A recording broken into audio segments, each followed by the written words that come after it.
California Governor Gavin Newsom has signed a bill to allow college athletes to hire agents and make money from endorsements. So the law is the first of its kind and threatens the business model of college sports all over the country. So the new law, which takes effect in 2023, attacks the NCAA philosophy that college athletes should earn a degree, not money, for playing sports. Now, thousands of student athletes in America's most populous state will now be allowed to promote products and companies trading on their sports fame for the first time. So the law applies only to California for now, but other high-profile sports programs in other states could follow suit. I mean, this is upending a very long tradition.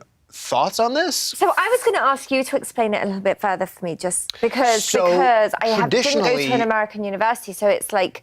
And I have read the New York Times, and I've read the burning questions with the New York Times article as well, but I still need more explanation. So in the past, college athletes have not been able to outright be paid for their services, right? And their services, i.e. playing their sports for the college. Now, this is these teams that have, these schools that have great teams, this is like a massive moneymaker, like multi-billion dollars. Selling tickets and making money. Exactly, they're making money off of merchandising, everything. And like TV rights, all of that stuff. Everything that goes into it. It's almost like just like professional sports, except that the student athletes are not being paid. They're being given an education, sometimes maybe a little bit more, but they're not allowed to own their likeness and profit off of their own. Yeah, and that's the problem, that they can't own their likeness and they're getting an education. They're being treated like professional athletes. They have practices all days, 2-a-days. They are working so hard on the weekends. They don't have time for school. A lot of these guys are having other people do their homework. Their teachers are saying, you don't have to go to class. I understand you have practice, you have a game. So they're being excused. For them to make money for the college in ticket sales and stuff. Exactly. Am I right? So is this right? Yeah. They don't come out of college with an actual education or maybe real knowledge of the business degree that they acquired. Or the communications degree. Or communications degree. And some of them only go to college for a year because maybe the NBA used to require that you do 1 year of college. So it's kind of just pointless. Like, oh, I'm just spending a year, I'm not getting paid.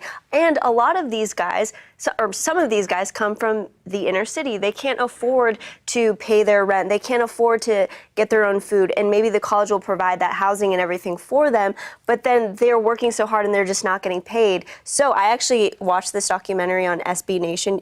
If you're curious, you should watch it. It's fascinating. There are these guys called bagmen, and they work for the school, and they give these guys cash under the table so that they can afford to live, so they can afford a meal, so their parents can even have money.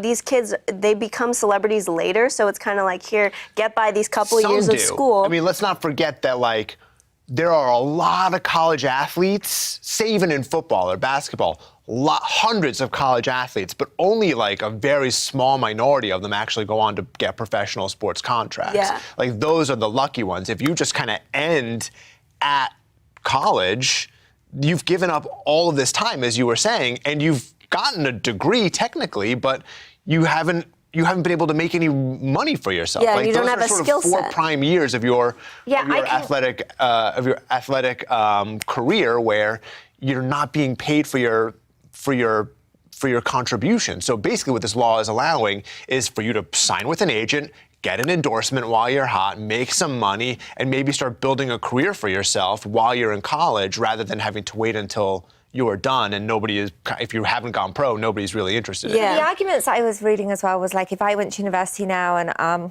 bit too old for that now, guys, but anyway, it's never too late. I could go back. If I went to university now, I could have a YouTube channel that's about makeup application and actually make money and make more than somebody else. But the argument against it, and Jackie, I hope I'm right in this, is that now it could mean that 2023 is when it will come into effect, that California universities are going to get better athletic students and have an unfair advantage over other colleges when it comes to the NCAA.